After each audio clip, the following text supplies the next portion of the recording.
Hello, and welcome to another update video about oil. Yeah, I haven't managed to update the WTI chart today, but I've got Brent Crude oil. The wave counts are basically the same anyway. So in the last video, we were observing here this impulse to the upside. Not really anything changed. I think we've just come down since then. In the last video, we also talked about a potential fourth wave that could be coming up. And this might be unfolding right now. So we want to talk about that. First of all, we're observing an impulse to the upside. And if we can get 5 waves up, which at the moment it looks like it can do, so one more high seems likely at the moment, as long as the $82.50 level is holding. So I've now I've measured the Fibonacci retracement area for a 4th wave here, because I would argue we have a confirmed top in place in wave 3. So I can measure support for the wave 4, which means that as long as the $82.50 level is holding, we should get one more high. If it's not holding, and this is basically, I would argue, a bit of a line in the sand here, because below the 50% retracement level, I cannot count this anymore as a 4th wave. Yeah, it goes too low for that. And we would basically then argue that we only have 3 waves up of the lows and then one more low here, yeah, below the June lows would become very likely. That is basically the wave count in which we say that this wave Y, where are we? Never finished, okay? I showed you that one in the last video as well. We said this wave Y never finished and we have a more complex correction here. At the moment, I just count it as complete here because it's just easier to present it that way. And we have a potentially unfolding impulse to the upside. Really, we will only get clarity once we have this 5th wave complete, because then we have an impulse complete. Full impulse at the moment, we only have 3 waves up, and it could be a corrective wave here. But if it's turning into an impulse, then we can formulate the support area that follows. Because if we get these 5 waves up complete, we can call that a wave 1. And then we can look forward to a wave 2 pullback. So let me change the wave degree. Because typically after 5 waves, yeah, this indicates a shift in trend from a downtrend into an uptrend. And if we get 5 waves up in an impulse, it becomes quite likely that any corrective pullback will form a higher low. So I cannot give you a support area for that yet, because I first need a confirmation in the that we have 5 waves and that we have a top in place, and then I can calculate the support area for the wave 2. This is certainly going to be interesting. As long as the $82.50 level is holding, again, one more high is likely and actually reasonable. Yeah, we can basically expect that.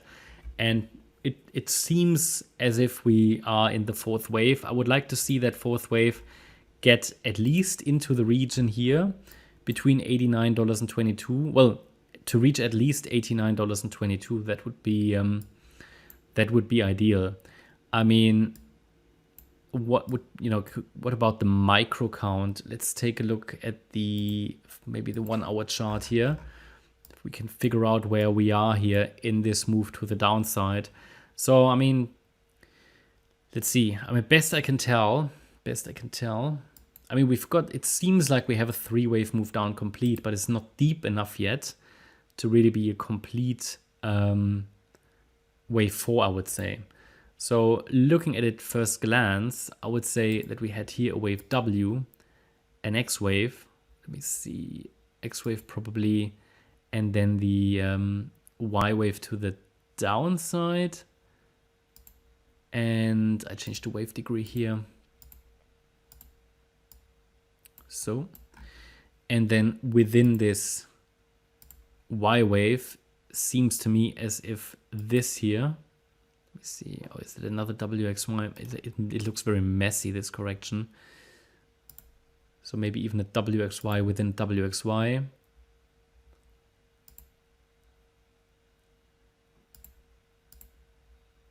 That's what best I can tell right now, but this doesn't really help us a lot. What helps us are the retracement levels. you know, the retracement levels for this X wave where we say, okay, where should we turn around to the downside? Ideally here in this X wave, and that would be $93.71. So if we go above $93.71, then here circle X wave is likely something different. So it could just become an even larger correction, right? I mean, that's just sort of the micro counting. Bear in mind that these corrective structures, they always change, they always morph. We might even add a trend line here that can be observed. I think that could be quite useful. And maybe we're going to see a rejection here. We have Fibonacci resistance here. We've got the trend line. Would be an ideal spot to turn to the downside in a Y wave now. Levels are clear, support levels, 98.22, 89.22, 85.46, and 82.50. And against the 82.50 level, one more high is expected at the moment, but below that level, this structure will likely break down.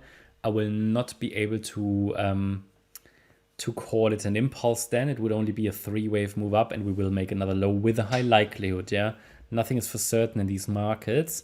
At the moment, oil definitely tries to turn the trend. Anybody who thinks, oh dear, I missed something.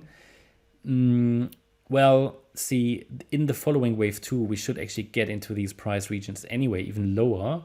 And bear in mind that afterwards, we would get a 3rd wave, which is already here, but take that out. We would get a 3rd wave. Then we would get a 4th wave and even higher in a 5th wave. So it's still very early days. And the best trade to take is typically towards the end of a wave 2 to trade the 3rd wave.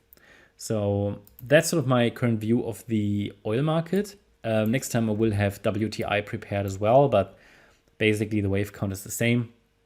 I hope you liked the update.